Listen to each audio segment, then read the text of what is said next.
Hello viewers, నేత్ర ఛానల్కు స్వాగతం. మీరందరూ వీడియోలు చూస్తున్నారు కానీ సబ్స్క్రైబ్ చేసుకోవడం లేదు, లైకులు కొట్టడం లేదు. లైకులు కొట్టడం వల్ల మీకు ఎటువంటి ఇబ్బంది ఉండదు, అది మీరు గ్రహించగలరు. లైకులు కొడితే ఈ వీడియో ఇంకా కాస్త మందికి యూట్యూబ్ చూపించడం జరుగుతుంది. అంతేకాని మీకు లైక్ కొట్టడం వల్ల ఎటువంటి ఇబ్బంది అనేది ఉండదు. ఏదైనా లేటెస్ట్ అప్డేట్ ఉంటే మీకు చేరాలంటే మీరు ఖచ్చితంగా ఛానల్ను సబ్స్క్రైబ్ చేసుకొని ఉంటేనే మీకు వెంటనే నోటిఫికేషన్ రూపంలో నేను చేసిన వీడియోలు మీకు రావడం అంటూ జరుగుతుంది. తప్పకుండా సబ్స్క్రైబ్ చేసుకోండి.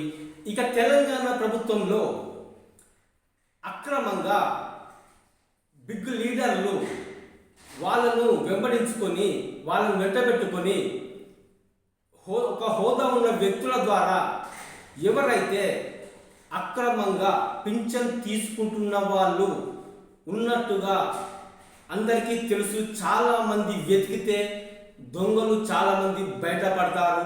అక్రమంగా పింఛన్ తీసుకుంటున్న వారిని ఏరేసే క్రమంలో ఉన్నట్టుగా మంత్రి పొంగులేటి శ్రీనివాస్ గారు తెలపడం అంటూ జరిగింది. అందుకే కాస్త లేట్ అవుతున్నట్టుగా మనం అనుకోవచ్చు. పింఛన్లు త్వరలోనే పడతాయి. ఎవరు ఈ వార్త చూసి భయపడవలసిన అవసరం లేదు. సక్రమంగా ఉన్న వాళ్ళకి ఖచ్చితంగా పింఛను అందుతుంది.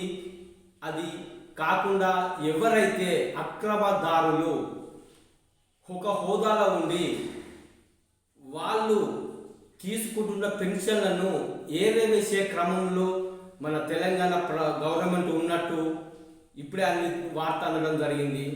మీకు అందరికీ పింఛన్లు ఖచ్చితంగా వచ్చి తీరుతాయి, అందులో ఎటువంటి భయం లేదు. కానీ అక్రమ పింఛన్లు మాత్రం ఖచ్చితంగా ఉండకూడదు. వాటిని వెంటనే తొలగించాల్సిన అవసరం ఉన్నది. అవి తొలగిస్తేనే అసలైన వారికి ఈ పింఛన్ లబ్ధి చేకూరేలా ఉంటుందనేది గవర్నమెంట్ ఉద్దేశం. ఓకే, ఇది ఇంతే చిన్న వార్త. మీరందరూ లైక్ కొట్టండి, సబ్స్క్రైబ్ మాత్రం చేసుకోండి. Okay, thank you.